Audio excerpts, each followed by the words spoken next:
Hey everybody, I'm going to be going over model example 4 for activity 4.8D in our set of exercises. Again, what we're going to need to do is to select which work plane we're going to use, either top, front, or right side, and then identify the dimensions. This figure is slightly challenging because it's an odd shape, and that's usually the first question that I ask my students when we start to think about how we're going to go about building this part. And I ask them, what shape does it look like? And most of the responses are, it's a pear shape.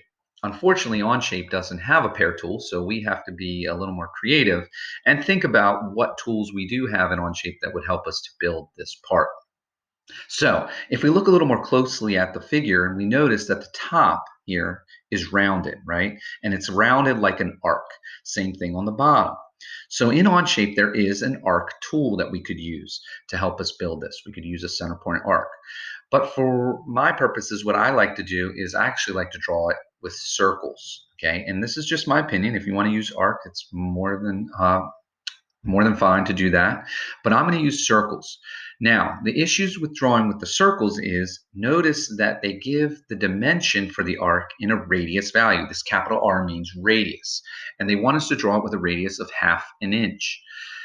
When we draw a circle, though, we should know already that circles are drawn by their diameter. So if we're going to draw a circle, that means we're going to have to draw it with a 1-inch diameter, and then the same on the bottom. So we just have to remember that when we are drawing this figure, is to make sure that if we're going to use the circle tool, that we're going to draw it and double the radius value to make it a diameter of 1 inch, and then 2.5 on the bottom. All right, so let's go ahead and get started in Onshape, and then we'll work through this. So just like normal, we're going to go ahead and click Create. We're going to select Document, and we're going to call it Model Sample 4 underscore your last name. Then click OK. And again, as this loads, you'll notice you get your top, front, and right side work plane. And so you have to choose which plane you want to use. And in this figure, it really doesn't matter, but I'm going to go ahead and use the front work plane. So I'm going to go ahead and hide the top and the right. Then I'm going to choose Sketch and then select the front work plane. It's going to add my sketch 1 to that work plane. And now I'm going to change my view cube to front. Zoom out a little bit. And now I'm ready to start drawing my circles. So if we look back, notice that the two circles are aligned to one another. It means they're one on top of the other. So we're going to come back and dimension that a little bit later. So the first circle I'm going to use is a center point circle. So I'm going to choose the center point circle tool. Okay, make sure you choose center point. I'm going to go to my origin point and make that my first circle. Okay, and I'm going to go ahead and choose center point, choose a circle, drag, click, and then remember, I'm going to dimension it to 1 inch. 1, enter. Then I'm going to go and draw another circle. So I'm going to choose center point circle again. But again, as I mentioned before, I want them aligned. So in order to align the center points, the easiest way to do that without having to use a constraint tool is I can just hover over the center point of the original circle. Don't click, just now move your mouse or your cursor pad down, okay, and you see this little golden dashed line. That's telling me that those two circles will now be aligned wherever I click. So I'm going to click a second time and draw a slightly larger circle, and then dimension it to 2.5, because on the bottom it gave me a radius value of 1.25. But again, if I'm drawing a circle, I need to double that dimension. So I'll make it 2.5.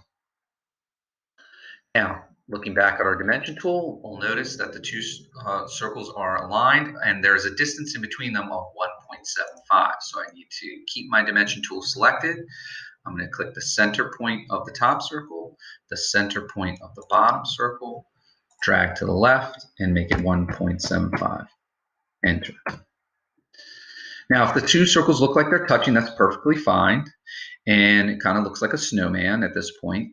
But what we want to do is we want to make it one solid profile. And so even though these two areas are grayed in, telling me I have a solid profile, there's two of them, and I just want one. So what we're going to have to do is use the line tool to connect these edges. So you can see on the outside, it's very straight on both sides. But the most common mistake that I see when students are doing this activity is that they align the lines onto the center points of both circles, and that misshapens the figure. So we're going to draw lines that are slightly above both circles, and that way it'll give it a little more smoother look to the figure. Okay, and you can see that in the image here. See these little lines going back on the thickness of the part. That's telling you where those lines should approximately go. Unfortunately, they don't give us an exact dimension to that, so we're going to have to kind of eyeball it and edit it if it's not quite the way we want it. So I'm going to go ahead and select the line tool. And then I'm going to come over to my figure. And again, as I mentioned before, I might need to zoom in a little bit. I don't want to be aligned to the center point. Okay, that's not where I want to be. I want to be slightly above that. Okay, and again, what we don't want to also do is cut off the sides of the circle so that they look like, they've been chopped off a little bit. So I'm going to go slightly above. Okay, clicking on the edge of the circle to make a tangent. And then I'm going to come down here and I want to try to get it as straight as I can so it looks smooth. So I'm going to try, let's see, and we don't want it all the way down here lined up with that center point, because see how the blue line intersects the gold circle, that makes it look like it's been chopped off. So I'm going to draw it a little bit lower. Try that. And then I'm going to right click escape line to turn that off for a second. And then I'm going to come down and select line again. And now to align it to the other lines, notice here, I'm going to go ahead and hover over the first point that I connected. And notice it does give me the dashed gold line. And that's showing me that I'm lined up with the original point, which is what I want. I do want the two sides to be aligned. So now I'll click on the outside edge. And then I'll do the same thing on this side. Get that gold line, and then click on the outside of the circle. Right click escape line.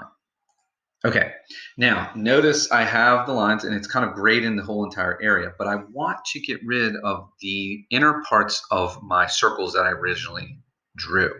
So in order to remove those, I'm going to use the trim tool or the cut tool, and that's the little scissors icon here. So I'm going to click on that once, and then I'm going to click the bottom half of the top circle, and I might have to select both sides, and then the top half of the bottom circle. And now you'll notice that I have a more clean profile here. And that's exactly what I want. Now, before I extrude it, if you notice on the figure, there is a little square here that's going over the center point of my bottom circle. So I'm going to go ahead and draw that now, because then when I extrude it, I don't have to remove that part later, which I could do if I forget to do it later, but I would have to add a new sketch to the top surface. So I'm just going to go ahead and draw that square in now, and I know it's a square because it's 0.125 with the width, and the height is 0.125. So I'm going to go back to my figure. This time I'm going to use the center point rectangle tool.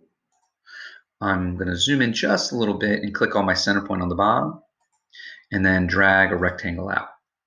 And again, I'm not worrying about the dimensions. I'm going to go ahead and dimension it now. And I'm going to make the top edge, okay, 0.125, enter. And then the right side edge, the same, 0.125, enter. Okay, and now we have that rectangle in there. Now I'm ready to extrude my figure. So I'm going to go ahead and finish my sketch by clicking the green checkbox. I'm going to change it to isometric view. And then I'm going to look and see, well, what is my extrusion? How thick is this? And you can see right here, it's 0.125. So I'm going to go ahead and select the extrude tool. I'm going to select my figure. Now notice it goes forward, okay? And that's okay. It doesn't say in the directions whether or not which direction I need to use it. But if I wanted to push it back and keep the front face as my original face, I would go ahead and select the larger angled arrow, and that'll push it the opposite direction. And then I change my depth to 0.125 and then hit enter. And notice also, if I zoom in a little bit, see it's not clicking that circle or that square part in the middle, and that's going to leave that hollowed out. Now I could click on it, it would fill it in, but we want to leave it empty. So I'm going to go ahead and hit the check mark. And you can see it there. And then I'm going to hit isometric view. I'm also going to remove the view of my front because I don't need that work plane anymore. Make sure it's all centered. Isometric view. And there's my figure. If you have any questions for model example 4, please let me know.